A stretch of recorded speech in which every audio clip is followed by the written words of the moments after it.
Earlier this week, I talked about all the coasters I got to re-ride this year and shot up my list. It's amazing how ride experiences can change over the course of 4 years, or even 2 years, or honestly, even one day to the next. For every ride that makes a good, fresh impression, there's a ride that leaves you wondering, who are you and what did you do to the coaster I used to love?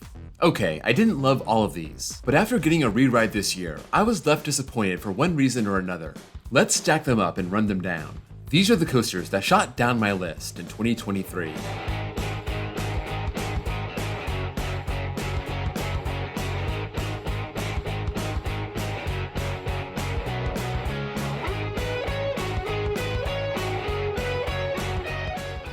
Number 10. Riddler Mindbender at Six Flags Over Georgia. After 3 coasters from over Georgia appeared on my good list, here's the one that ended up on my bad list. The reason this is number 10 is because this actually appeared on last year's video also. Not the good one, but the bad one. It's on the bad list back-to-back years, and that's not good. Last year was the first time I got the ride with the new trains, and I thought it was a big downgrade. They felt like Schwarzkopf trains, but they're shorter, only 5 cars instead of 7, so in the back, you lose a lot of whip and airtime. Obviously, the same thing applied this year, but there were 2 other things that I noticed. On that swooping helix, it got pretty rough. Schwarzkopfs are usually very smooth, so this is out of character. Before the big drop into the final loop, this year I noticed it was trimming the train almost to a dead stop. This took away the airtime on the drop and the intensity on the loop. I don't remember coming to a stop there when I rode this before. I know a lot of people say this is their favorite Schwarzkopf, but at this point I think it's only mid-tier. Number 9. Predator at Six Flags Darien Lake. In 2018, I hated this so much. It hurt so bad, and I thought it was sad because it seemed like it had a good layout. I remember after the first drop, I thought I may want a re-ride. Then the square wheels came out and it was just brutal. That was 5 years ago, and since then, GCI came in and put a bunch of Titan track on it. This was a godsend, and I couldn't think of a ride that needed this help anymore. Around the curves, you could feel that steel track and it felt great. It was still kinda rough in the valleys, but it's no longer a constant jackhammer machine. The reason it's on this list is because now I realize this layout is bad. It was entirely forceless, it was boring, and I honestly did not expect that.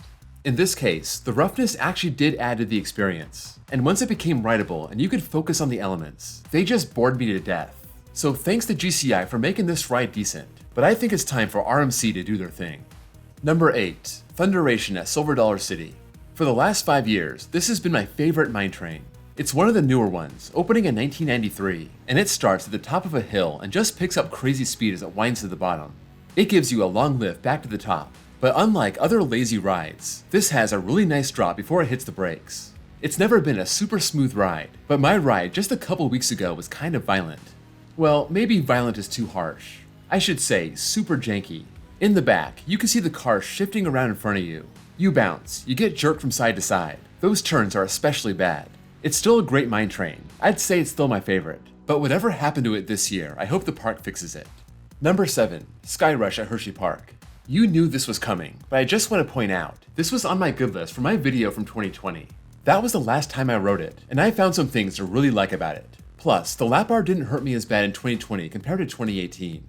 I came back and got 3 more rides over the summer. The first one was in the back row, far right seat, and I'll start with the good stuff. The lap bar was tight, but it didn't cause any pain. It did staple me down and kept me from getting any airtime, but I did like how it whipped me around some of the turns, especially the twisted airtime hill. Still, I think the ride has too much filler track, and the seats on the wing rattle so much throughout the whole ride. Then, I decided to do what I wanted to do last time, but the rain stopped me. Ride Sky Rush in the front. I wasn't about to wait 10 extra cycles to get the very front, so I did row 2. I sat on the inside seat and that was a whole lot smoother, so that's where I let Sophie ride. She didn't like it either, but that may have been more so because of the lame way it runs in the front. You lose the whip on the first drop. You don't get whipped around the turns like you do in the back, and you still have all that filler track. Dare I say, the front made for a boring ride. When I first rode this in 2018, I thought maybe it was a great ride, but it was just painful. I found a way to avoid the pain, and now I'm trying to find the redeeming aspects of this ride. I say, ride it in the back for the first drop and the first airtime hill. Also, the twisted hill. Put up with the rattle if you're on the wing, and enjoy the forces the lap bar allows you to enjoy. What can I say? Sky Rush and I just don't seem to get each other. Number 6. Millennium Force at Cedar Point. One day, this will stop appearing on this list, but Millennium Force is kind of bipolar.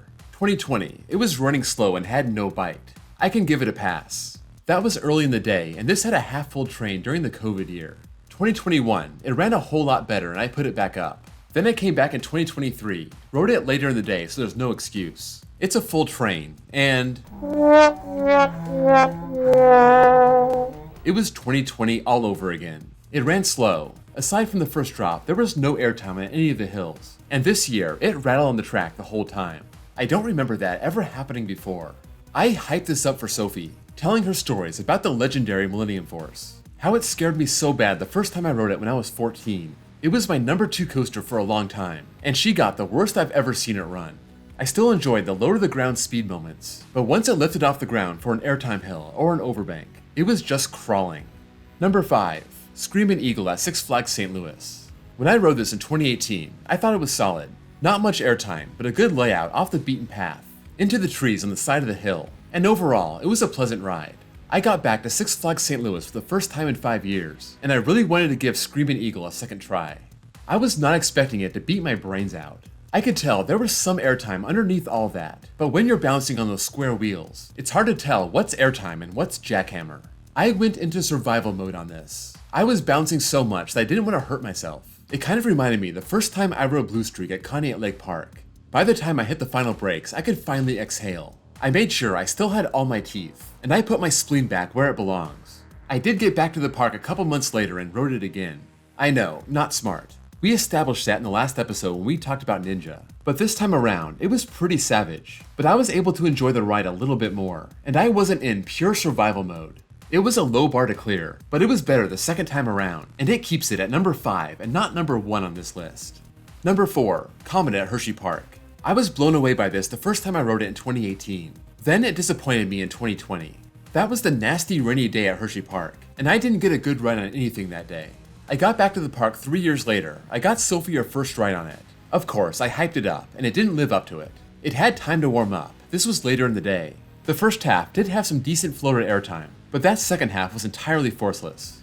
I stayed in my seat the whole time, but at least it ran smooth like it always does. Now that it's getting fancy with new trains, it's gonna lose the buzz bar and use those nasty ratcheting lap bars. So any airtime you used to get is gonna be that much harder to get now. Number 3, Ride of Steel at Six Flags Darien Lake. When I first rode this in 2018, I got 4 rides back to back, and from what I remember, it was really good. It still runs with the classic T-bars. It's got big and small airtime hills, a couple huge helices, straight track, you know how it is. This year, I got 1 ride, 4th to back, and the first thing I noticed was how much it rattles around the turns. I don't know what it is about Intamins this year. Millennium Force, Sky Rush, Ride of Steel, they shook me up. The first half was pretty forceless, but the second half saved the ride a little bit. That's where all the airtime was hiding. I always thought this was better than its clone at Six Flags America, but now I'm not sure. I'll have to give that one a spin next year. Number 2, Wonder Mountains Guardian at Canada's Wonderland. This was never much of a coaster. It's mainly a shooting dark ride, but it starts with a lift hill, a drop and a turn back into the mountain, and of course, ending with a drop track. On my first ride in 2018, the dark ride section was very immersive and all the effects were on. Also, they used to give out 3D glasses, and this time they didn't. It seemed like the ride was broken. The screens were either dim or there was too much light coming in. There was no sound. If you compare it to my POV from 2018, everything just looked off, and the big dramatic dragon scene was just silent and confusing. If I didn't know better, I'd say this ride is being phased out and they're just going through the motions. It's weird to see a Cedar Fair ride like this. I did a Reddit search and found some people who also noticed this, but some people said the sound has come back since, so maybe I just caught it at a bad time when a lot of stuff needed to be fixed. Number 1, Gemini at Cedar Point. Normally, I love Gemini. It's one of my all-time favorite arrows. I try to get as many rides as I can when I go to Cedar Point, and it's run awesome every year except for 2016. For some reason, it was rough that year. Well, add 2023 to that list. It's an old arrow, it's gonna be a little jerky, but normally, it glides over those steel rails. There were so many potholes this year. It seemed like my whole torso was being shocked when we would hit one, and it was just odd. I wanted Sophie to get a ride, but after that ride, I said no way. It didn't help that they sent our train out without the other side to race, and they stapled me beyond belief. I can overlook that. I can't knock a ride I've ridden a dozen times because of operations, but those potholes really made the ride unpleasant and made me not want to go back this year. That's it for the coasters that shot down my list in 2023. Let me know what you think of the list. If you've ridden any of these coasters and want to share your experience, sound off in the comments below. Also, check out the coasters that shot up my list this year. That link's down below and in my end screen. Before you go, don't forget to drop a like, and if you're new here and want to see more content like this, please give me a sub. Also, check out my second channel where I post copyright-free off-ride footage, and my baseball channel if you also happen to love baseball. Thank you all for watching, and I'll see you all next time.